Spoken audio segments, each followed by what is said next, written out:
the Big Guava. The Big Guava had arrived. Good morning, evening, and night for whenever you are watching this. I am Frank the Wizard, that is my name, here in the Tampa Bay CEDH Discord, where we discuss Magic the Gathering, CEDH, and all its fine, delicious nuances. I am here with Maui, the starter of Big Guava Gamers. Maui, say hello.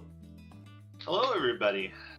Starter is such a strong word. I guess Kickstarter would be better. But yeah, I'm Maui. I kind of culminated the Big Guava Gamers, BGG, trying to get a better sense of the community in CDH in the Tampa Bay area. So that's me. Hello. Excited to talk today. Fantastic. Yep. I got a few questions here for you, Maui. We are going to be discussing all kinds of good stuff here. What inspired you to run this Magic the Gathering tournament? What really kicked it off for you to start this whole shebang? Yeah, so it kind of dawned on me over the past, I want to say, year and a half, that there hasn't really been a sense of CEDH tournaments, like big scale or like intent of big scale tournaments in Tampa Bay. There are a few of our local shops. Nerdy Meats out in like Brandon, Riverview area.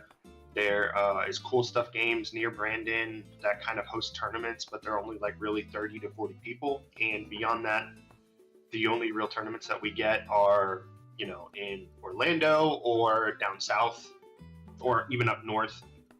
There's like a really big lacking scene of CEDH tournaments here in the Tampa Bay area.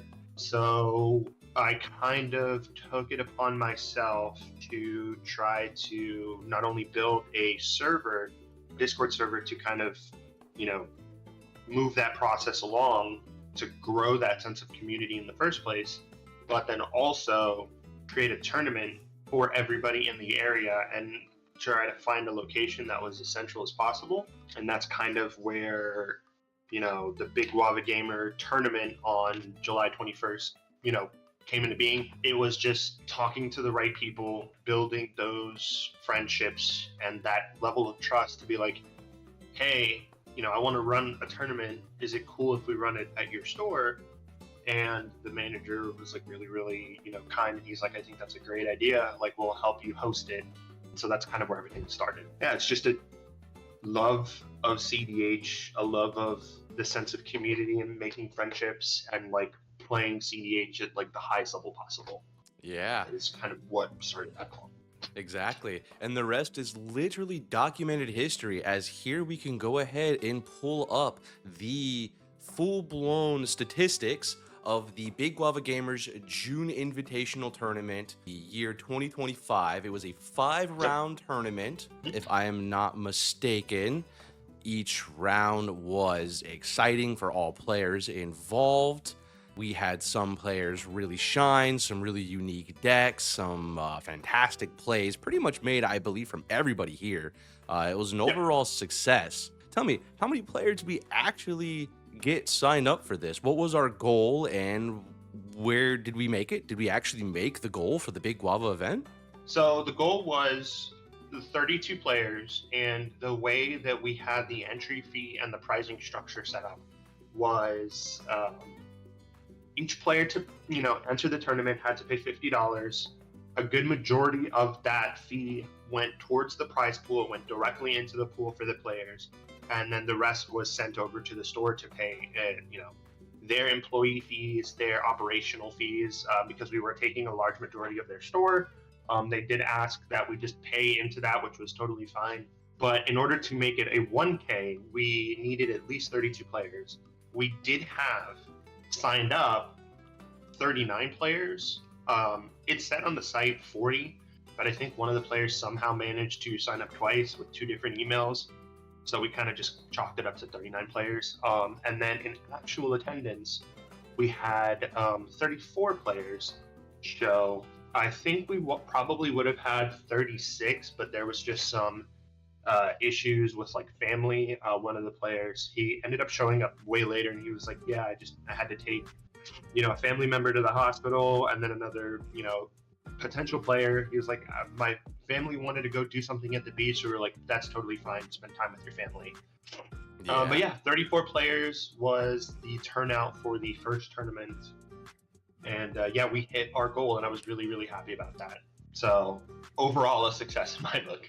Absolutely. For all people involved, the contenders, the organizers, there's always going to be trials and tribulations. And even though it seems we may be naturals at running an event because we hit our goal of contenders, everyone seemed to be very happy. Each match rolled into the next without any issues. But that's what it looked like on the foreground. When you go to Disney, everything looks perfect. So I guess to kind of pull the curtain a little bit to the side here for everyone at home, was there any problems that you had to face or anyone had to face with the Big Guava Gamers when it came to getting this tournament to get off the ground? Yes. Primarily the first and biggest thing was setting up, making sure that the store was obviously open to the idea. Setting up a tournament requires a ton of space, and finding a store that is willing to host that in a way that people with like grassroots funding, like they don't own a store, they're just doing this out of pure passion, they can do it without incurring like a huge financial loss, because I'm not sure many people know tournaments are expensive to host, and usually they operate at a loss for a lot of stores.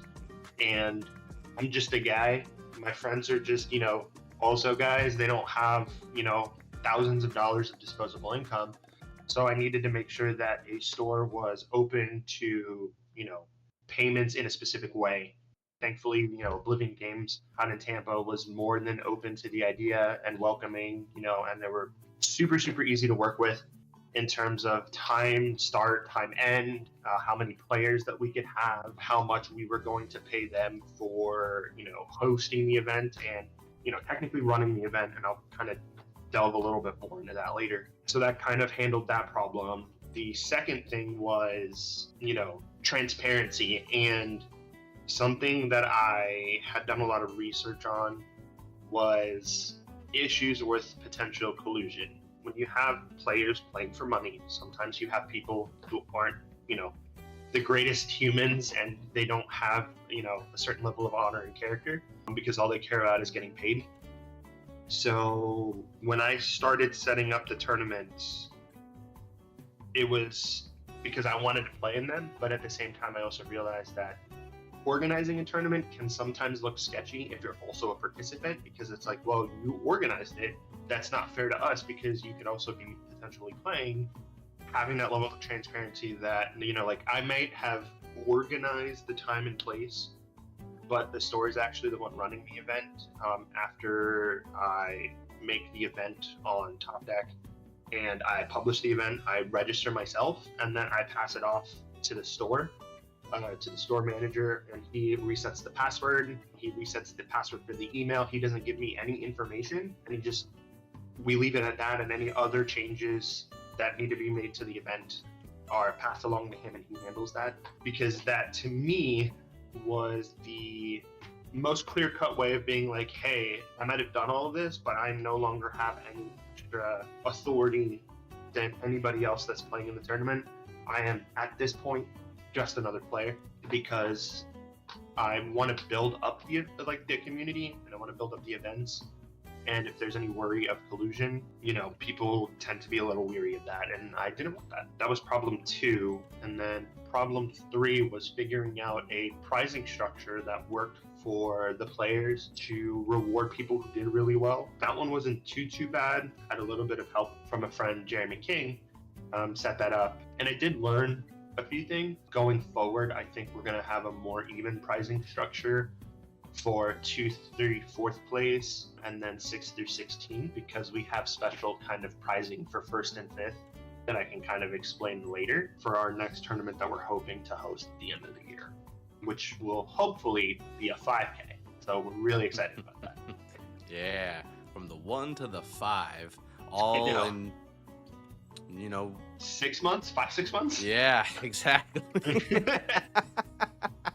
Yeah, it's nerve-wracking to say Yeah, the so we least. got to do basically a 1K's worth of work a month. Yep. Well, yeah, a 1K's worth of work in a month, but I think with everything that we learned from the first one, it'll be just that much easier to implement because this time we're only really go on the live button because I wanted to make sure that everything was kind of set in stone prior to. So thankfully, it's not going to be as hard, at least setting everything up. So we'll see. Yeah, because the success of these tournaments come from the community, which I know Yes. in your heart, that is what's most important. You are looking to build this Big Guava Gamer community here in Tampa Bay, and how far and how tall that grows, is just it's just a natural process in a sense. That's just the Yeah, main exactly. goal is just to build it.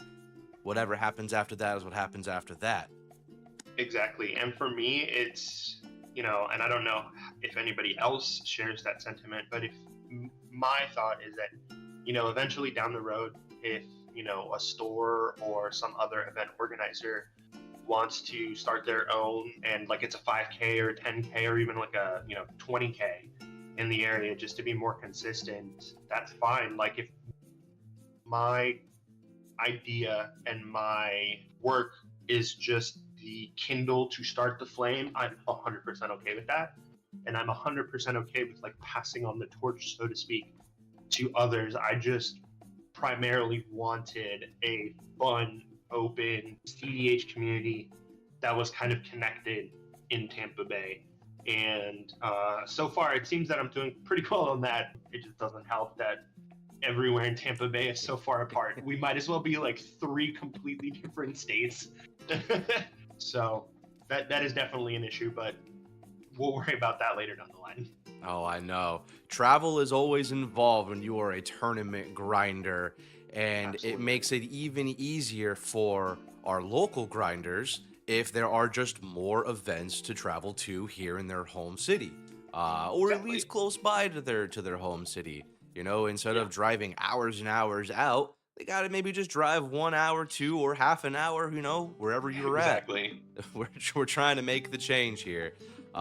Exactly. We've talked about the community, we've talked about the prep, we've kind of dabbled into the future, and I definitely still want to talk about that. But I want to talk about the day of. For the people who weren't there, who didn't see the first day, or maybe they missed the stream as well, that's kind of what I really want to start talking about right now. So, let's mix community with day of. So, we had some new friends, saw some old friends, and we just saw a lot of people shine. However, Yes. did anyone to you happen to stand out more than the rest? Was anyone out there just being a little bit more of a special kind of case that day? Absolutely. And I know that we're going to have him on the podcast at some point in the future. I have to give a shout out to my buddy, Stephen Brown, also known as Hummingbird, Hummingbird Artist. Hummingbird Altars, I Um, believe.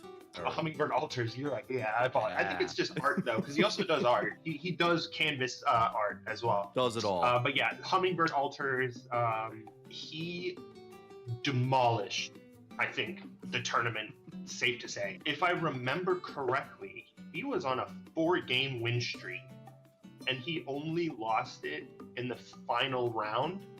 But he had secured enough points, and he did so well that because we had 34 players, I had it set to top 10. So first and second just get a bye to the final round, and then 3 through 8 play for third and fourth spot. He had secured enough wins to just sit out top cut, and he was already first place. Demolished, I think, for a first time turning that we kind of set up, going 4-1, and I think it was technically 4-1-1 or 4-2-0. I don't remember if he drew one of the games or if he lost one of the games, because he did unfortunately lose the final. But yeah, he killed it, and he was to me like the standout player. Yeah, he was on an absolute hot streak. And what commander or commander pairings did he bring to the event? from what I remember, he was playing Bant Thrasios, which is Thrasios Yoshimaru, also colloquially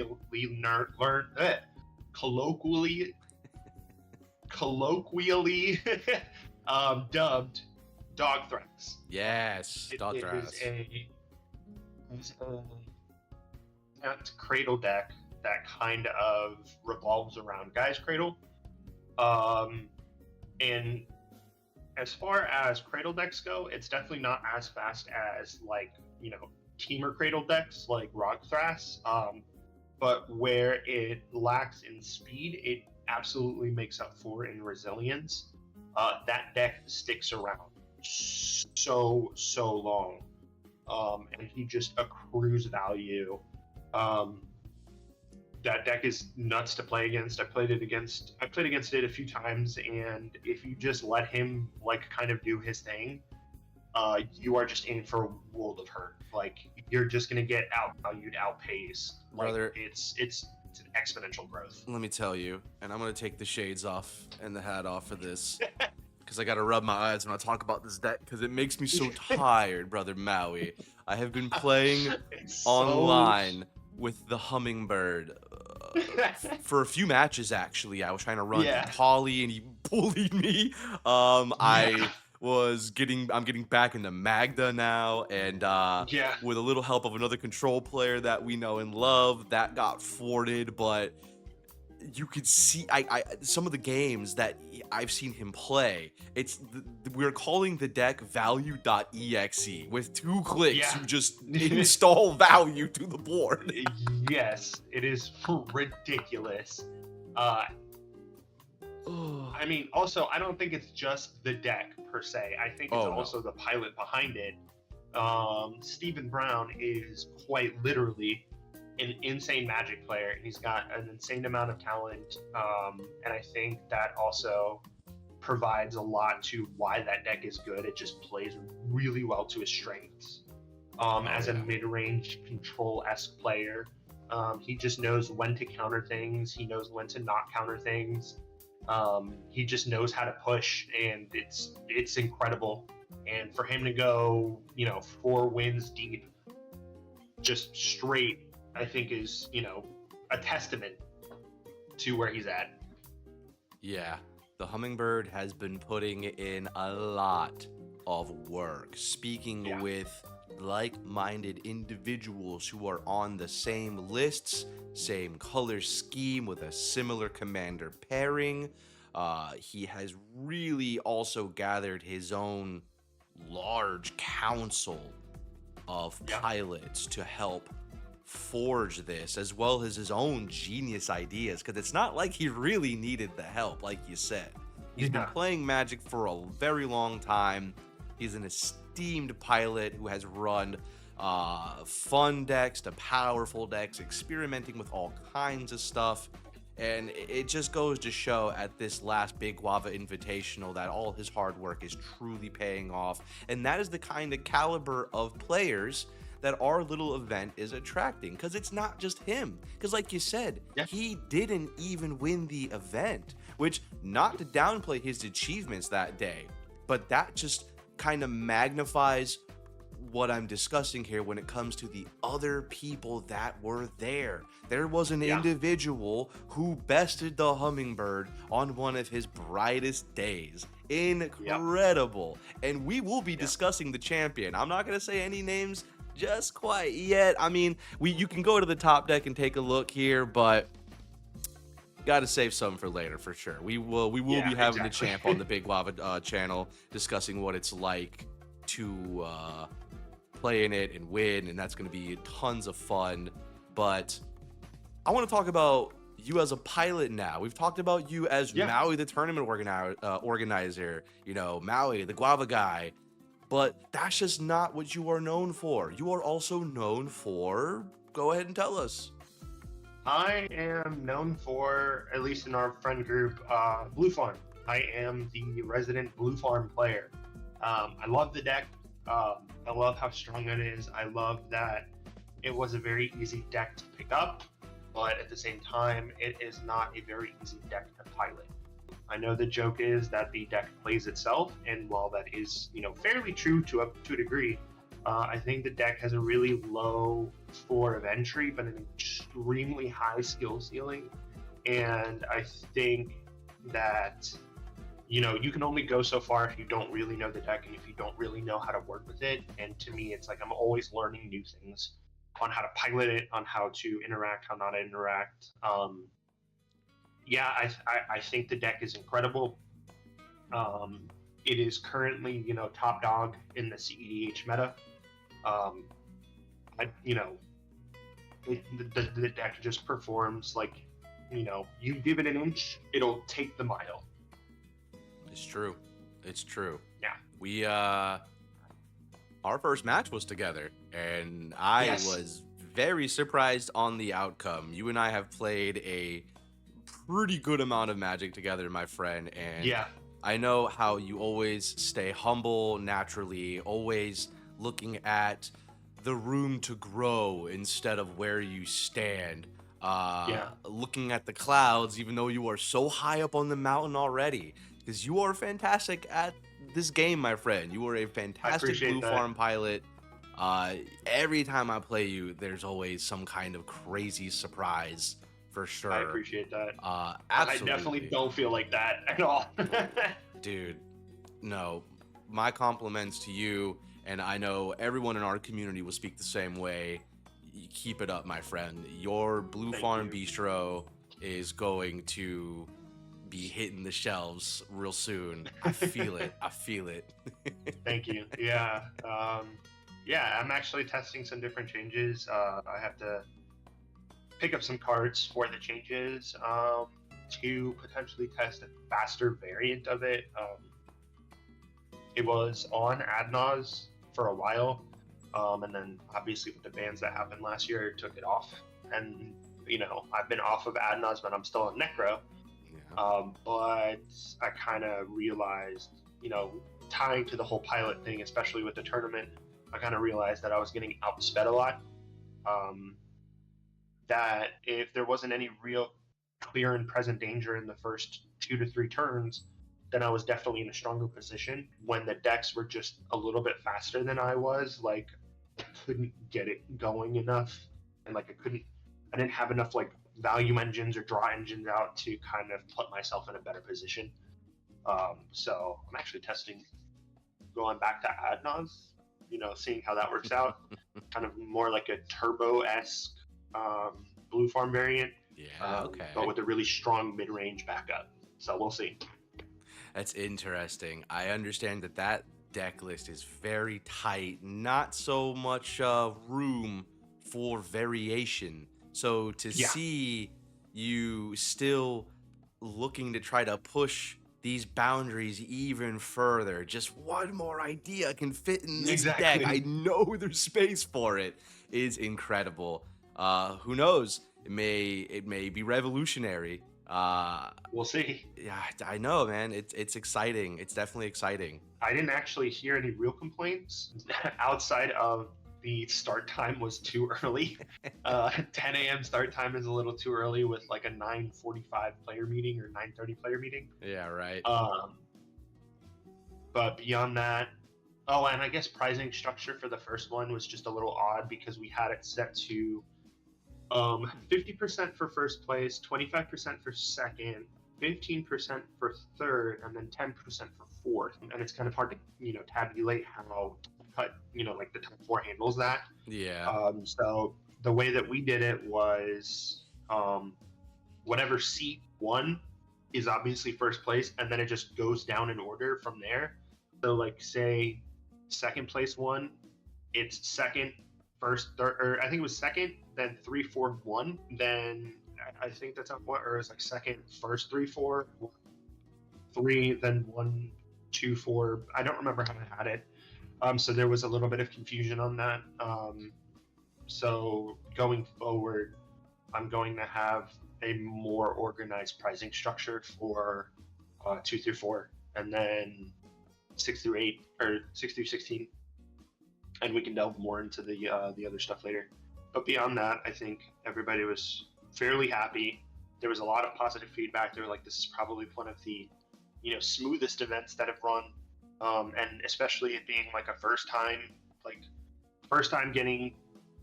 event getting 34 players without any real major concerns. Absolute success to me. Absolute success. Oh yeah. I heard one guy say to you and I, he said, listen guys, I've played at Pro Tour events. I've even judged at Pro Tour events. And for you guys to pull off a tournament of this size for your first time and it be this smooth, kudos. Yeah. We got a lot of kudos for sure. Yeah. And I was very, very proud. oh, same here, man. And you're Very, right. You very- know, the stream situation, it's going to get better. It's going to improve. So that definitely is my department. The Wizard here is going to be not competing in the next one if all goes according to plan. I will be behind the scenes, making sure that for anyone who couldn't partake in the event in person, will be able to watch it live or come back and watch it again here on the Big Guava Gamers YouTube channel for sure. Just a little transparency, you know, for the first one, Oblivion was just so generous with us and was really wanting to help make sure that this goes off the ground, that they said, you know, we'll take care of it for sure. You know, we got the setup here, take notes on how to accomplish this, and, you know, go ahead and go have fun. I played Hashaton. I had a really good time.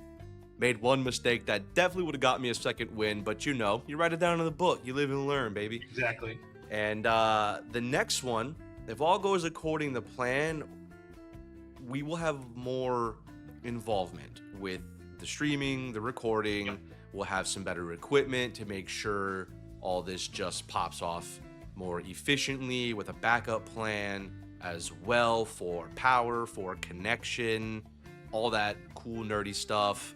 And it's gonna be great, you know, because we've learned so much from this. And the real meat and potatoes was who was there at 9:30, 9:45, 10 a.m., who stayed, and what kind of time they had when they were there. And Exactly. that's what counted to all of us that day. And it was flying colors. We really nailed it. And that segues into the future. Yes. For sure. Because what everyone probably wants to know, and I know we've already talked about it a little bit before, but just want to be 200% on this, will there be another Big Guava Gamers event for people to sign up for? Yes. As explained earlier, and I'll go into more detail now. Our next event is going to be, the goal is to reach 64 players with a 72 player cap. And if we reach 64 players, with the entry fee being $100, you know, full transparency because it's a 5K, it will reach 5K as the prizing support.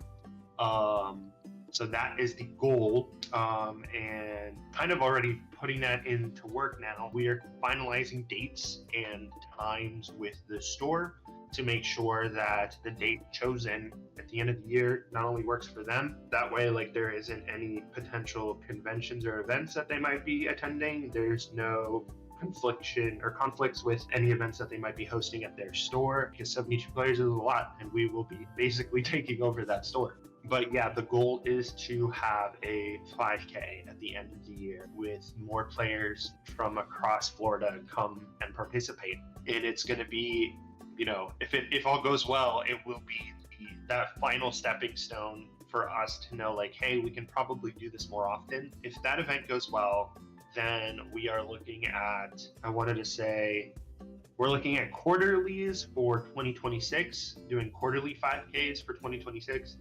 And then if those go well, then we even look into doing monthlies where we do monthly 1Ks, except every quarter is a 5K, just to kind of, you know, space it out and even it out. Right. But yeah, like we have a future in plan. Like it's not set in stone because we obviously want to make sure that we're playing it by ear so that if anybody has any issues or anything, we can always adjust without having to worry that like we're ruining our future. It allows us to pivot very easily to work with the community, because for me that's the most important aspect, is community first. Yeah, community first. So if there's issues with like how frequent it is or anything like that, like it's like, okay, we just throw away that plan, we'll think of something else. So yeah, but the goal is a 5K in December, and then if all goes well, then we're starting our quarterlies. So we'll see. Fantastic. So this next one's really going to be the stress test for our recursion here. If this one goes Exactly. well, you'll be seeing the Big Guava Gamers on a quarterly rate from here on out. Yeah. Fantastic. At least quarterly. Fantastic.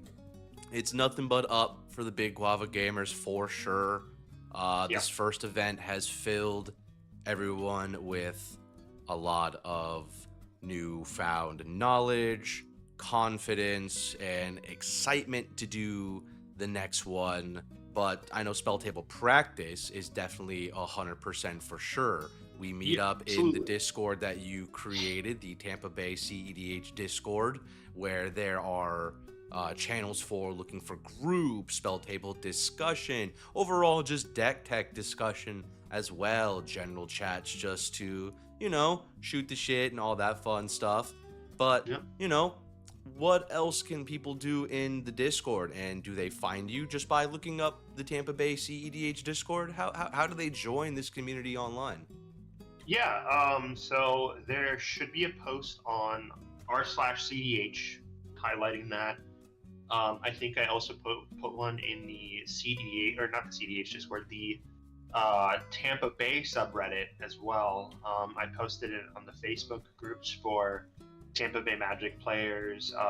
Actually, Fervent Alchemist joined the Discord recently, and he invited me to a CEDH social Discord that's kind of like a waypoint for newer players, to kind of have an idea of like, hey, I'm new to CEDH. I know these YouTube creators. They have a Discord, and where do I go for local games in my area? It's fantastic. So I reached out to him, and we have that set up there. And just hearing from your locals. I'm more than open to inviting kind, like-minded people, with the goal of not belittling others and just overall growing as a community. Because I think that CDH players can sometimes get a bad rap if you hear, your local has that one player who's just pub stomping everybody. And I don't want that kind of community. I want everybody to be on the same page about everything, and to just overall be respectful and kind and caring about others and welcoming. But yeah, you can find it pretty much anywhere. I think we'll have a link on our YouTube. Should be a link on Facebook, on Reddit. Absolutely. That has been my experience too when it comes to discussing CDH and playing games with people in the Discord. I know that we as Magic players who play at this very high level of competitive play are very passionate about this game, and that passion puts you in a fork, sometimes puts you in a fork in the road. Things are going great, you feel like a rock star. Things are going kind of wrong, and that passion can sometimes turn into frustration, but I haven't seen that frustration roll into anything that can be an issue. We just laugh it off. We just talk about what's going on, and that's pretty much it. We're just playing the game that we love. We're constantly growing at it, constantly getting better, building this community, and that's pretty much we're just having a good old time. Exactly. Oh man. Yeah, so we've talked about getting the tournament off the ground. We talked about how it flew, and we talked about landing it. And we even talked about the next trip in the sky for the Big Guava Gamers. Is there anything else that you wanted to talk about? Anything at all that you wanted to share with the good listeners at home? Yeah, I figured I would actually also kind of give a little bit of an insight as to why we're called the Big Guava Gamers. We started all of this where we kind of just hosted like our own little tournaments at friends' houses with like 12, 16 players. And we wanted to come up with a funny name for what we would call the tournaments, and I didn't want to just use my first name. Yeah. As like, this is solely my tournament kind of deal. I wanted to do it as like a group collective. So I Googled, does Tampa Bay have a nickname for the city, similar to New York? And it actually said, yes, there is a nickname. It is called the Big Guava. And it goes back to the formation of like Tampa as a city, like the history and all of that. And I'm sure you can do your research on it because I don't remember it off the top of my head. I'll put some links somewhere in the editing. Yeah. You can Google it. Yeah, you can Google it. But I think overall, I really liked the name. I thought it was really funny. And I was like, let's just call ourselves the Big Guava Gamers, like the Big Guava Gamer, homie invitational. Love it. And then we kind of just stuck with it there, and we're like, wait, this actually kind of does work. So that is why we are, the Big Guava Gamers. So just a little bit of an insight to our history. Yeah, take that, Big Apple. Who cares about Exactly. apples? That's crazy. Yeah, who cares? Nah, it's Big all guavas. about the Big Guava here. And there's going to be more to come with that for sure. For sure. Absolutely. Oh, man. Alrighty. So, anything else that you want to discuss? Anything at all? We got the little new lore about the name here. Yeah. No, I think we covered everything that I can think of at this time. I think we were able to get a lot, answered, especially for our first. So I'm excited. Fantastic, man. Alrighty. Well, then, we will wrap it up with some good old-fashioned plugs here. Go ahead and join the Tampa CEDH Discord. There will be links here on the video. If all editing goes well, there are going to be some up around the screen. Yeah. We'll see. Make sure you check out Hummingbird. I think it's humming.g alters. Humming.g bird alters.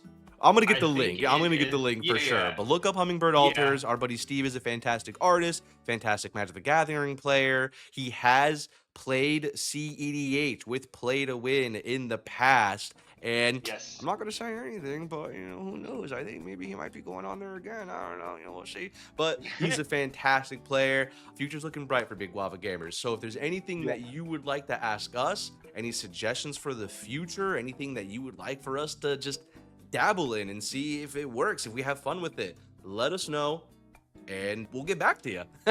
Yeah, in the Discord that I assume is going to be down in the Discord. yeah, don't be a nerd, go in the Discord, join the Discord, we'll be there in the chat.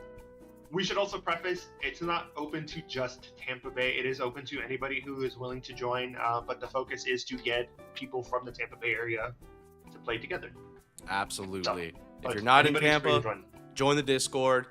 We'll meet up on Spell Table. Yeah. If you want to meet us in person, drive, get a ticket on a plane, get on a train, get on a boat. Move. Yeah, move to Tampa. Get over here. Just come on. This is going to explode. So get here while it's early. Yeah. All right, brother Maui. You enjoy your day. Everyone enjoy your day, your evening, your nights, and you will be seeing the Wizard, Big Guava Gamers, and Maui here real soon.